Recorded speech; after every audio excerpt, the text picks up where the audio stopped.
Shalom Bapak Ibu Saudara dikasihi Tuhan, selamat pagi, bertemu lagi dalam program kita 3 menit penuh harapan. Pagi ini kita akan melanjutkan pelajaran kita tentang apa yang membuat seseorang itu bisa berubah. Kita belajar dari kisah anak yang hilang. Lukas pasal 15 ayat yang ke-18 katakan begini Bapak Ibu.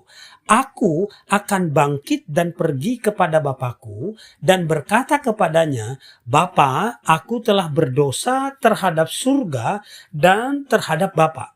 Nah, Bapak Ibu Saudara dikasihi Tuhan, apa yang membuat seseorang itu bisa berubah?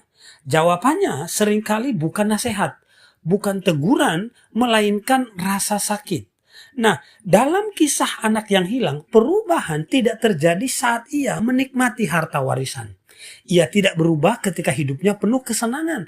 Tapi ketika uangnya habis, ketika ia kelaparan, ketika ia jatuh sampai titik terendah, disitulah perubahan dimulai. Rasa sakit ternyata membuka matanya. Nah, ada satu titik penting ketika Alkitab berkata, lalu ia menyadari keadaannya. Rasa sakit memiliki kuasa untuk menyadarkan hal-hal yang dulu kita abaikan menjadi jelas. Kesalahan yang dulu kita tutupi menjadi sangat nyata. Nah, tanpa rasa sakit banyak orang tidak pernah berubah. Kita cenderung bertahan dalam kebiasaan yang salah selama masih terasa nyaman.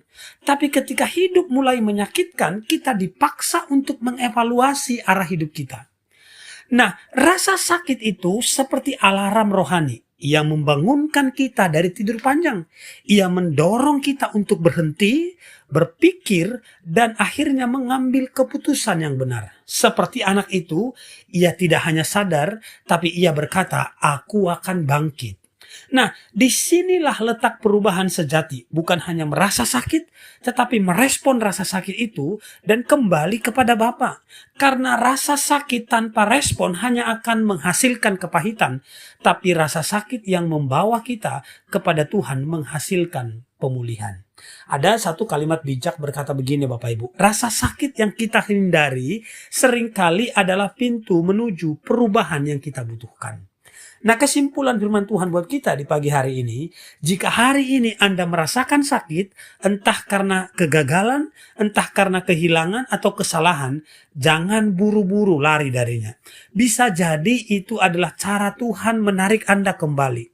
Rasa sakit bukan akhir, tetapi awal dari perubahan. Seperti anak yang hilang, ketika kita berani bangkit dan kembali, kita akan menemukan bahwa Bapa masih menunggu dengan kasih yang tidak berubah. Amin. Demikian kebenaran firman Tuhan. Semoga memberkati kita dan Shalom.